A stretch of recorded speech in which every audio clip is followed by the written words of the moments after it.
रामकृष्ण हरी माऊली. रामकृष्ण हरी. महाराज, तुम्हाला खूप दिवसापासून बोलायची इच्छा होती, पण ती आज वेळ आलाय बर का. लय भारी वाटलं मला तुम्ही फोन उचलल्यावर बघा. मुद्द्याचं बोला, काम काय काय आहे ते सांगा. महाराज, माहित नाही काय काम आहे, पण तुम्हाला एक बोलून एक वेगळंच वाटतंय. आणि कुठं तर आज आपला संतांची भूमी असलेला महाराष्ट्र बदलत जातोय आणि आपल्या महाराष्ट्रामध्ये भ्रष्टाचार सुद्धा लय वाढलाय. ह्याच्यावर तुमचं काय वक्तव्य आहे, तुमचं काय मत आहे? रामकृष्ण हरी. आपण फक्त सरळ मार्गाने चालत राहायचं, कोणाचं वाईट करायचं नाही. हा खालच्या न्यायालयात पुरावे मागतात, पण वरच्या न्यायालयात देवापासल्या पुराव्याची गरज नसते, लक्षात ठेवायचं. हा, बरोबर आहे महाराज तुमचं. पण आजकाल राव खूपच वाईट परिस्थिती झाली आहे. नवीन लग्न झालेल्या पोरी सुद्धा शेताकडे जात नाही, त्या काम करत नाही त्या, आणि त्यांचा संसार वाटोळा होतोय. याच्याबद्दल तुम्ही काय बोलचाल? मी काय बोलू आता ह्याच्यावर, मी एकच सांगते. हा कोण नाही पण सत्य आहे. हा 50% पोरींच्या संसाराचं वाटोळं तिच्या आईने केलं. हा आधीची आई कशी होती, काय सांगायची मुलीला, हा की काम कर, कष्ट कर, हा आणि सासरीकडून जर तुझी तक्रार आली तर थोबड फोडेल. हा आता ती काय म्हणते, 1-2 महिने पाय, हा सगळ्यांचा अंदाज घे, हा जर बरं वाटलं तर राहा, नाहीतर जावई बापूला घेऊन ये, आपण टपरी टाकून देऊ.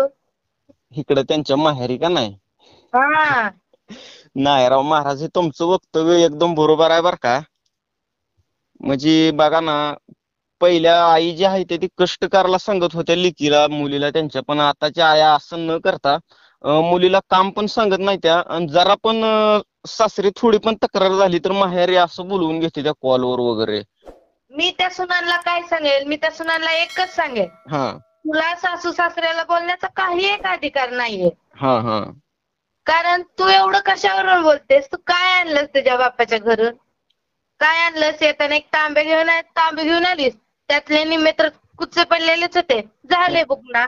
कपाट तर घरात घालताना तुटलं, हा बेड तर काय नाही देतानाच वाकलेला होता, तो पण तुटला. हा मग तू बोलतेस कशावरून एवढं? तुला बोलायचंय ना, नवऱ्याला बोल. तुला सासू सासऱ्याला बोलण्याचा काही एक अधिकार नाही. महाराज, तुमचं पण बरोबर आहे.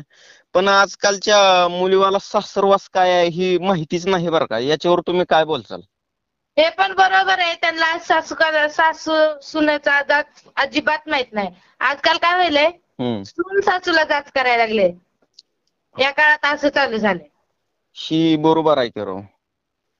आणि जास्त करून तर महाराज आजकालच्या मुलीवाला चुलीवरती जेवण बनवताच येत नाही. याच्यावरती काय बोलचाल तुम्ही? नाही येत, काय करायचं? आपल्याकडे 2 BHK वगैरे घेतलं तर हा स्वतःला काय समजायला लागतं माहित नाही. मग बायाने चपल्या घालून स्वयंपाक बनवायचा, नवऱ्याने चपला बुट घालून जेवायला बसायचं. मग ह्यांना वाटतं की आम्ही लय शिकलो, पण यांच्यासारखे मूर्ख हेच. त्याची बायको वाकून झाडून काढत नाही, तिच्या इतका उंचीचा दांडक्याने झाडू काढते ती, आणि चुलीवर स्वयंपाक कधी करणार? विचार करा. लय अवघड आहे. मला वाटतंय महाराज, आपला महाराष्ट्र पहिला राहिला नाही. महाराष्ट्र कुठं तर आज बदलत चाललाय बघा. पण हो, बदलत चाललाय, बदलायलाच पाहिजे, पण पाहिजे त्या गोष्टीत बदलला पाहिजे. अशा गोष्टीत पुढे जाऊन काय फायदा ना. पण ज्या ठिकाणी बदलायचं आहे त्या ठिकाणी बदलत नाही. आपल्या रूढी परंपरा, पहिल्या संस्कृती बदलत चालली आहे आपली. हा ना, पहिल्या रूढी परंपरा राहिल्याच नाही त्यात. नाहीच ना, संस्कृती कुठेच राहिले नाही. बायांच्या अंगावर साड्या दिसत नाहीत, हा, ही पण खरं. डोक्यावर पदर नसतात, हा, बाया आजकाल पारावर बसलेल्या दिसतात, बाजारला जाते त्या. बाजाराला फिरतायत, जीन्स पॅन्टवर फिरताना दिसतील. मग यांनी जीन्स पॅन्ट शर्ट घातल्यावर माणसांनी काय घालायचं? गाऊन. काय माहित आता, आपण ती बोलू पण नाही महाराज. आणि पहिल्या महिलांच्या हातामध्ये बांगड्या राहत होत्या, पण आताच्या महिलांच्या हातात घड्याळ राहायला लागली. याच्यावरती काय बोल? असतं घड्याळ, ठीक आहे, चालेल, ते पण चालू शकतं. पण हा बाबा, कुठेतरी त्या बांगडी होती ना आधीच्या माणसाच्या, बायांच्या हातात, हा त्यांना जाणीव असायची की आपण कुठेतरी गुंतलेलो संसारात. हा, पण ती आता बांगड्या हातात नाही, त्याच्यामुळे मोकार सुटलेत सगळे. म्हणजे हातात बांगड्या नसल्यामुळे संसार काय आहे हे त्यांना माहिती नाही. हा, बांगड्या हातात असले की आपला हात काही ना काही कारणामुळे आपल्या डोळ्यासमोर आलं की आपल्या डोळ्यासमोर आपली जबाबदारी यायची. हा आता हात पुढे कशाला घेतला जातो? घड्याळात किती वाजलेत बघायला. बरोबर आहे की. महाराज मस्त राव, तुमचा अभ्यास पण पारंपरिक ह्याच्यानुसार भरपूर अभ्यास आहे तुमचा. तुमचे व्हिडिओ पण लय भारी भारी असते. ते मला बोलून एकदम चांगलं वाटलं बरं का तुमच्याशी. मला पण तुम्हाला बोलून खूप भारी वाटलं. तर रामकृष्ण हरी महाराज, ठेवू का मग? हा, रामकृष्ण हरी. हा चालतंय. तर हा महाराज, पहिल्या काळातील आई आणि आत्ताच्या काळातील आई, तिचे संस्कार तुम्ही जनतेला सांगा. आधीची आई कशी होती? हा. आधीच्या काळातली आई हा. काय म्हणायची? कष्ट कर, काम कर. हा. तक्रार जर आली तर थोबाड पुढे. आताची आई काय म्हणते माहितीये का? हा. 1 महिना पाय, हा. सगळ्याचा अंदाज घे, हा. नंतर जावया बापूला इकडे घेऊन ये, हा. तू एखादी टपरी बिपरी टाकून. ही प्राणी नुसार दिसायला सोपा दिसतो हा. आई नावाचा. हा. 50% पोरींच्या संसाराचं वाटोळ आईने केलं तिच्या महाराज. बरोबर आहे की? आला चालली थोबाड अशी. हा. आपलं काय काम नाही का? लोकांची घरं बरबाद केली. जा ना, गवत काढ रानातलं. ओ महाराज, अहो कुठं आता इतक्या दिवस? मग आता आला तर होऊन जाऊ दे एक झणझणीत तडका. बरं सांगा, जनतेला काय सांगाल तुम्ही? जाऊ द्या मग तुमचा फेवरेट विषयावर बोला. बेवड्यांना काय सांगाल? हा, बेवड्या नवशे. हा. बरं झालं, आता मी सुट्टीवर होतो त्या दिवशी मी सहज बाहेर गेलते फिरायला, तर मग तिथे एक बेवड भेटला मला. हो.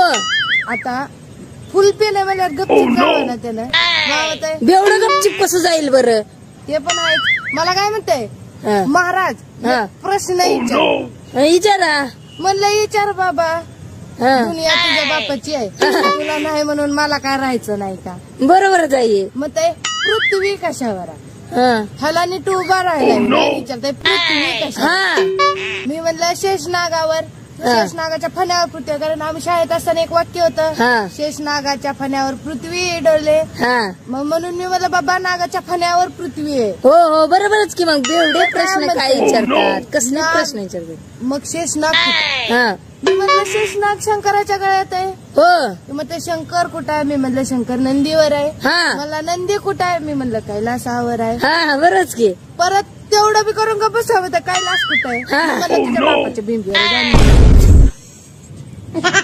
हा वेरा बेवडा जात. ओ महाराज, बोला. तर परमार्थ कोणी करावा सांगा जनतेला. माझ्या मते तर परमार्थ लहान मुलांनीच करावा. का बरं? का? हे उदाहरण देते, ऐका. हा. जर समजा वाटेने एक लहानसं लेकरू चाललेलं असलं, हा. एकदम गोंडस, तर तुम्ही त्याला कसं म्हणाल? ए बाळा, इकडे मला एक पप्पी द्या. हा, बरोबर जाईल. आजोबा चालले तर म्हणाल का, आजोबा इकडे या, मला एक पप्पी द्या? आजोबा काठीनेच ते शाळा घेते. सांगते, आपल्याला जशी लहान मुलं आवडतात तशी देवालाही लहान मुलंच आवडतात. म्हणून लहान मुलांनीच परमार्थ करावा. आणि मोठ्याने काय करावं? दारू तुम्ही प्यावी. फक्त भजन करा.